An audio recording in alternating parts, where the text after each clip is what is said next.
Hello, it's Renee, the practical shaman. How are you today? It's a beautiful summer day already. Can you believe it? This year's gone by so quickly. I know. Hi, everyone. I'm Sandra Ingeramn. Welcome to the Shamans Cave. And here in Santa Fe, we're hoping for a little bit of rain today. Speaking of rain, because I always see when rain comes, it's an omen of something. The topic that Renee and I have for today it's a fun topic and it's an interesting topic. And if you can get into what we're saying and you can open up your life in a particular way, you can feel this magic in your life too. And so what happened was Renee emailed me about a really big synchronicity that happened. And right after she emailed me about that synchronicity, I had a very strange omen that happened. I bought a formula of herbs, and I actually bought it from a very Christian company, and they went through the Bible. I like God. I'm God. I know. If you know me, I let go of a lot of things. I'm a researcher, I'm an experimenter. That was why I was good in marine biology. My number one course was statistics. I had an A+ in statistics, so Wow. I love to research. So anyway, these herbs, frankincense, all the herbs I actually take. There wasn't an herb in there that I don't take already. Plant, and so I just didn't have the courage to take it for some reason. Although I know all these plants, so one day I finally got the courage. It was the same exact day that Renee emailed me about her omen. I finally get the courage. I put some in water and I drink it down. My iPad, which is charging, is right next to me. I see an email has just came up. The second I put that liquid into my mouth, I got an email from the company. Sandra, we just heard you calling us. And I've never heard from them ever since I bought the product. So, I mean, what an interesting synchronicity. And so, actually, the title of our show is When You Find the Right Path, Magic Happens. And so, the point that I'm trying to make, and I know Renee is going to tell some good stories about this too, is that when you are in the flow, um, all these all these bizarre synchronicities come up, but they show you that you are on the right path. Absolutely. Mine is kind of funny because it started 20 years ago, but in present time, it started about during the winter solstice symposium when I kept seeing 1111. I saw the number 111. I'm there, oh, something bright and new is coming. 111, and then bright and new was there was a death that stopped me in my tracks in January, and that wasn't feeling so bright and new at the moment, but it sent me into like a major halt. And and during this time, luckily a friend who's pretty wise said, hey, maybe you should stay in the desert a little longer after I dealt with all of the deaths things. And um, I was going to go head right back up to the island. And it turns out that my bosses wanted me to do a new job. And I think going back to the island at that moment would have been, detrimental to my employment future. But but that aside, I was like, okay, yeah, I'll stay down here. Well, so last weekend I was there watching an event because my new job is going to be running this retreat center and or running retreats at a center we bought. And so I decided to go in and check out how they were being done because it was a new type of a retreat. it was a ketamine retreat. And so I go to my hotel, and then Sunday morning I come back, and literally I look at the clock, and it's 11:11 as I'm driving down the hill to this retreat center, which I must say, I've been there several times. We had our Christmas parties there and our holidays there, and I've been there many times. And when I was driving down the hill, there was this aha moment. You've been here before.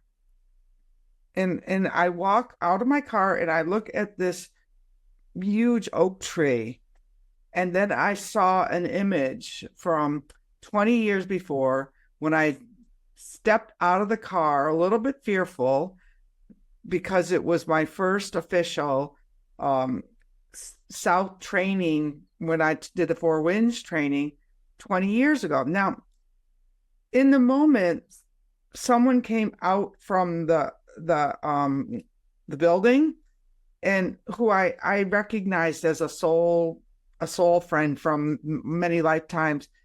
But I realized in this moment last Sunday that the reason that I had that recognition of her by that oak tree was not for then, but for this past weekend, when I realized that my bosses had bought the retreat center where my very first official, I'd gone to lodges and everything, my first official 2-year healing the light body training started.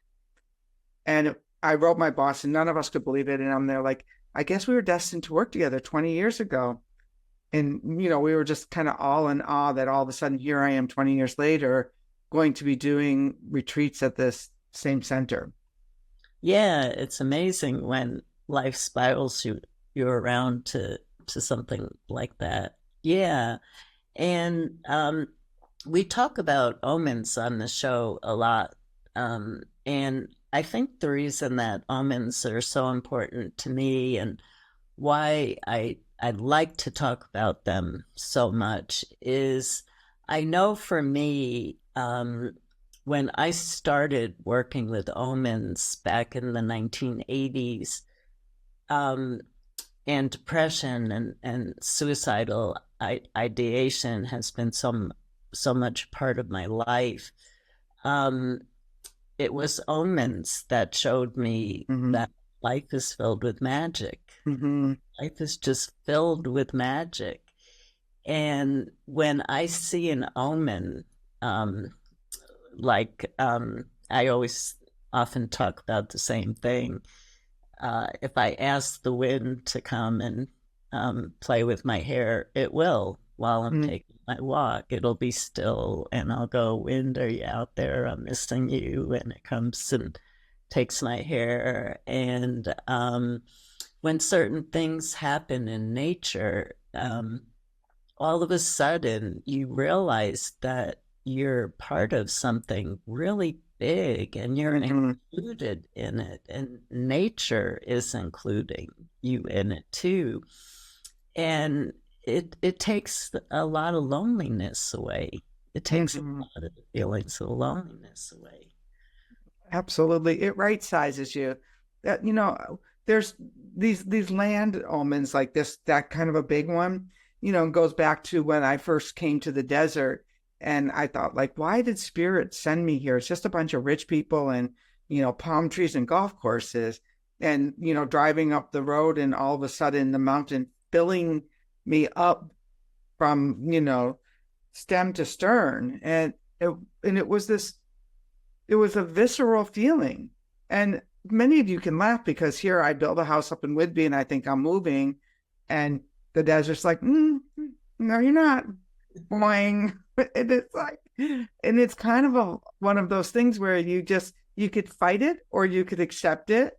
And it's not like that I don't have a really nice place to go visit on Whidbey, but it's like, no, you're not living there yet. Right. You're just not. We're not done with you here. And so, I mean, that for me is a lot of times, my omens started for me before I even studied any shamanism or something. I remember I was renovating my first house. I was 22, and windows were a scarcity. Was living with storm windows, and I had this bird thing, and finally I got all the windows back on, after months and months, all the pigeons, dead pigeons out, all the pigeons out. And there was a blackbird in my kitchen in the window. Like, don't ask me how it ever got in. And, 2 weeks later, my stepfather died, and, my father had a massive stroke. And it was those associations that started to form way back when, before I had any training. It was, so if you have these omens, you don't have to be trained. They might be calling you to training, but they're not necessarily as a result of any formalized training. Right. Yeah. No, absolutely. You don't need any formalized training for omens, because omens are actually being given to us every single second. And yeah, if stability and centeredness and groundedness is an issue for you, you don't want to start working with omens every second, because it can start affecting you. But when you take walks, and when you ask questions, and when you're in the flow, and nature just responds. Mm-hmm. Nature really does respond to you. It's really interesting to really see the intelligence in nature and how it responds. There was an article in the news that I didn't get a chance to read, but I'm really looking forward to reading it from a scientific point of view. In shamanism, it's believed that everything that is alive is conscious. Everything that's alive is conscious. And so everything can interact with you as a conscious being. And so this article, I just saw the headline, I didn't have time to read it, was that they've discovered that the sun has consciousness. And I'm kind of interested in that, and I'm going to journey on that because I really want to learn about that more.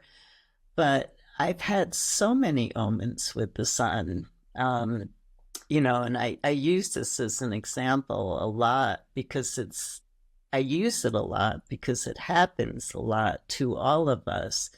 You're walking down the street, a city street, or you're walking in a park, or you're walking on the land somewhere, and it's all cloudy. And you think about a positive change that you want to make, and all of a sudden the clouds open up and the sun shines down on you. And that's such a common omen that happens constantly, where the sun is letting you know that you really made a good decision. And so it's enlivening to be that connected to nature in that way, and to have omens show up like that. And it gives you a completely different perception on how much we're connected to everything, how much we're connected to everything, and how everything is really listening. And you don't have to be in the country. It's like Renee going to that retreat center. I hear about people telling me, I was standing online at the grocery store and somebody was having a conversation, and that was something I was thinking about all day. And in that conversation, I got the solution to my issue. And so it doesn't have to be in nature, but it is happening all throughout the day. Absolutely. And maybe when this is airing, I'll be walking the Camino with my good friend Lori. And, I said to her, sleep on it. Is this walk right for you? And she forgot she was even sleeping on it because she's busy like the rest of us. And the next morning, she gets a picture from a friend of hers that she calls the El Camino, and it still didn't click to her. Then all of a sudden, she sends the picture on to her ex-husband, and he goes, "Oh, how nice is that? I'm thinking about walking the El Camino." So it wasn't one thing, it wasn't two things, because I've learned from the wind spirits that if I don't get it once and if I don't get it twice, I'm going to get it a third time. Like when I couldn't write about the cardinal winds, because, people try to minimize what the cardinal winds are, but they have been in framing up the way we view the world since, for a long, long time. I said, I think I'll just take them right out of the book. And so then I'm there like, I think I'll make some business cards with my little wind spirits on it. So I go in the wind sack and start pulling out cards. What do you think I get? North, south, west. And I didn't even pull the fourth one because it was just, that's how the winds and winds of spirit were speaking to me. Like when I thought like, oh, I can just ignore this, the next thing you know, like I'm there like, oh, I don't think I'm going to put Yellow Anna in the book because I can't find any information on her. The next day, a whole thesis on a Latvian website in English appears out of nowhere. It was like, no, you're not. That happened. That still happens to me over and over with the winds because, we're human and we doubt our omens. How many times do we have to see a feather in front of us to know, hey, Richard's talking to me? Right. Right. Yeah, no, it's pretty, it's pretty amazing. The same thing happened to me when I got about transfiguration in the dream, and that changed my whole entire work of teaching people how to tap into their own internal light. And tens of thousands of people have really just loved this practice, but I never heard the word. And after I got the word, there was not, if I opened up the newspaper, there was something on transfiguration. Every book I opened up to something that had the word transfiguration in it. It was so amazing to me because I'd never seen that word. I've never heard it before.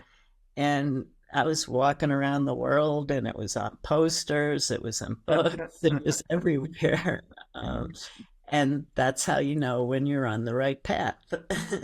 Right. That's how we started this was, when I kept seeing 11111, I didn't know it was like bread following breadcrumbs. Until I think sometimes spirit gives you those breadcrumbs, and often like, I dreamt about a bear last night. I want to know, what does that bear mean? But the thing is I might not understand what that bear means for 5 years, but the reason I dreamt about the bear was so when the bear shows up, then I know, like when I was going to do my hembleche, the elder said to me, so have you ever seen a bear? So I'm sitting up in my pachoka, like, shaking, waiting for the bear to come out of the woods. But it didn't happen then. But 5 years later, I was doing a ceremony at my Girl Scout camp, and all of a sudden, there was a bear. Did he warn me about the bear all of those years ago? So when the bear finally came, I was like, okay, when the bear comes, I'm going to thank the bear for coming and be okay with it. And I did. I thanked the bear for coming, and I said, okay, I have a ceremony to do. You can go on your way now. And the bear did, luckily. Yeah, yeah. Yeah, again, when we're on the right path, my bear story is I was getting ready to teach 5-day workshops in a row. I was. Oh, you did that. Yeah, well, I used to do that every year. It actually worked really well for me because when you come home from a workshop, you rest, you come down, and then you have to get your energy back again to work, travel, and work with a group. Where I found for myself, this is just what worked for me. If I just kept going, I just kept going, and this is what I was doing, and this is what I love doing. I love doing these workshops, so we just went from one to the next. So I adore you. so it was October, and I'm getting ready to travel and start my 5 workshops in a row. And so I started walking down my arroyo, which I talk about all the time, where I live. Nobody can fence off their property. It's all public land, so everybody can walk through, so you can walk forever. And so I did my walk and my prayers about, will I be okay? And my groups and wanting everything to go really well. And I'm walking and I go, wow, that's the biggest dog I've ever seen. And all of a sudden I go, that's not a dog, that's a bear.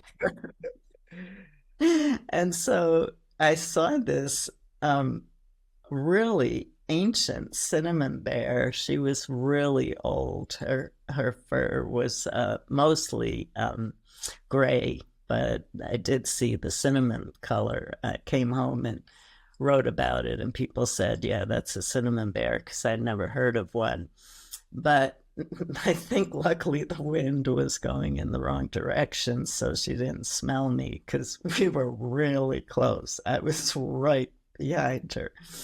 And so I just, the arroyo is all sand, so I just backed up into the arroyo, and I just backed up for a while and around and went home. But in shamanism, bear is the shaman. In cultures where bear lived, bear is called the shaman. Bear is seen as the shaman because it dies every year and it's reborn through hibernation. That was a mysterious process in shamanic times. And so in every culture where there was bear, bear was seen as the shaman.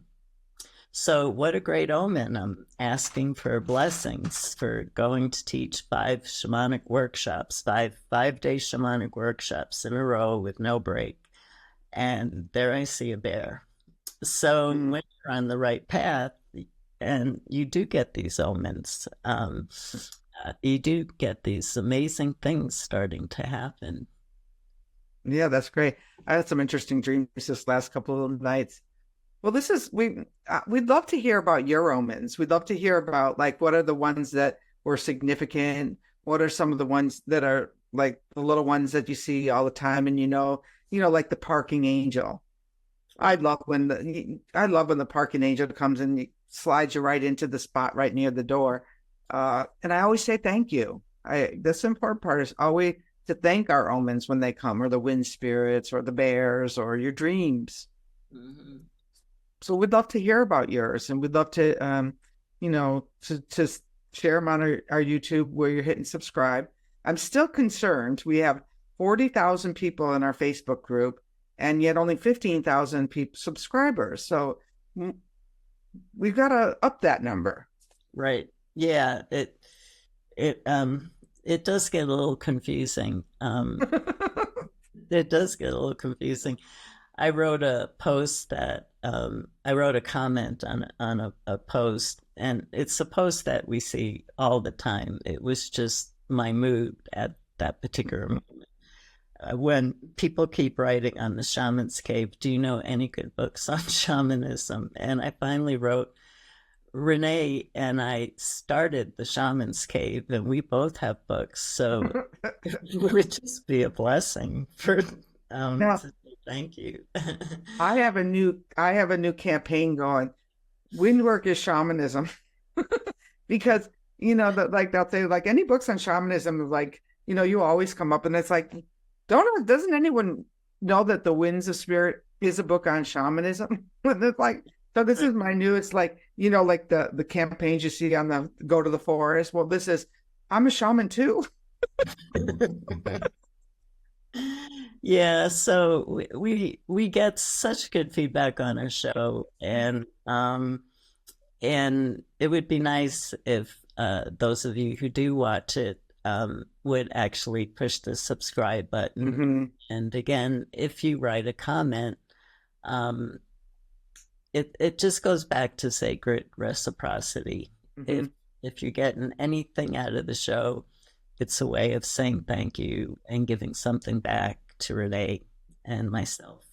And she has 15 books to choose from, and I have one book, and I'm working on another one. So it's also, you could hit that button and buy the book as well. We always appreciate that. And, one of the things someone told me, they really appreciate that we're not always doing sales, but that doesn't mean that we wouldn't like you to support us. We just We just don't choose to, have commercials throughout our commentaries. Me too. I think that's sometimes because we're older and we forget. All right. Well, we'll see you really soon, and stay tuned, subscribe, and share it with a friend. Bye, everyone.